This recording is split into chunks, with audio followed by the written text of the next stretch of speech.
Hi guys, உடச்ச கடையில் மிளகு சீரகம் இந்த பொடி நான் செய்ய போகிறேன். இந்த பொடி செனகுனி போட்டு செய்யலாம்.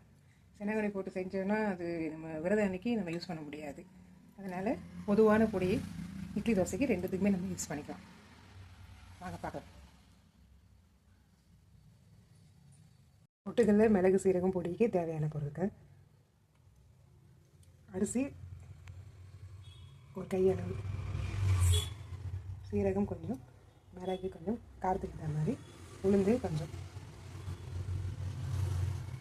பொட்டுக்கடலை ஒரு கையளவுக்கு, அப்போதான் நல்லாயிருக்கும். காஞ்ச மிளகா உங்கள் காரத்துக்கு ஏற்ற மாதிரி, காரம் கம்மியாக வேணும்னா கூட ஒரு காஞ்ச மிளகா எடுத்துக்கணும். இப்போ எல்லாத்தையும் நம்ம எண்ணெய் இல்லாமல் வறுக்க போகிறோம். எண்ணெயோடு வறுத்தோம்னா நல்லா இருக்காது. எண்ணெய் இல்லாமல் வறுத்தா கொஞ்சம் ஒரு 1 வீக் நல்லாயிருக்கும். காஞ்ச மிளகா எப்பவுமே கட் பண்ணி எல்லாத்துக்குமே கட் பண்ணி போட்டால் நல்லது. அப்போ தான் வெடிக்காமல் இருக்கும்.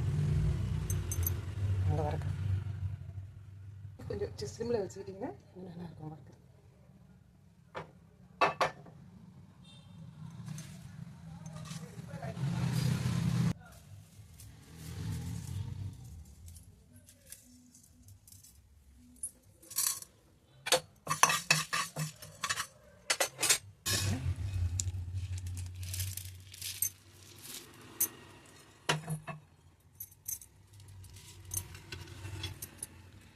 சீரகம்,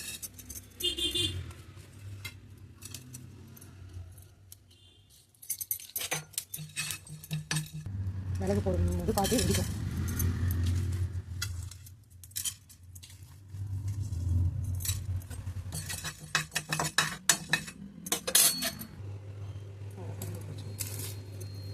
கல்லு கூட எல்லாத்தையுமே போட நல்லது. முடிஞ்சாலும் கல்லு யூஸ் பண்ணுங்கள். தூளி யூஸ் பண்ணுற குழம்புக்கு துவையலுக்கு இதில் வந்து தூளி யூஸ் பண்ணுங்கள். எக்ஸ்ட்ரா நமக்கு தேவைப்படும். கரைய வேண்டியது கல்லு யூஸ் பண்ணுங்கள்.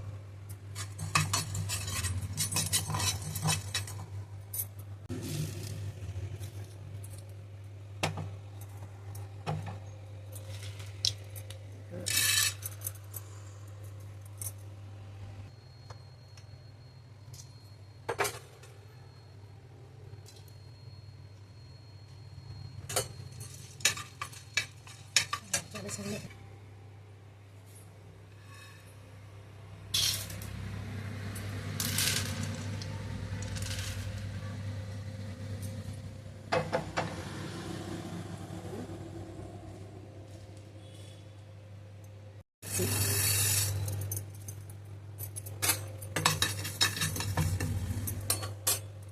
சிம்லேயே வச்சிங்கன்னா நல்லாயிருக்கும் வறுக்கிறதுக்கு. இல்லைன்னா கொஞ்சம் கருப்பு கலரில் இதாகனால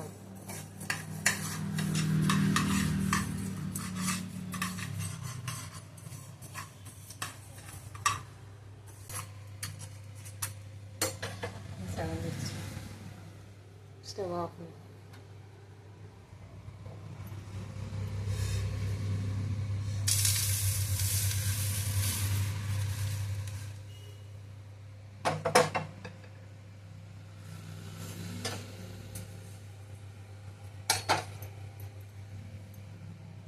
அப்படியே கொஞ்சம் நேரம் ஆற வச்சுட்டு மிக்ஸி ஜாரில் போட்டோன்னா சூப்பராக இருக்கும். பொட்டுக்கடலை மிளகு பொடி வறுத்துச்சு.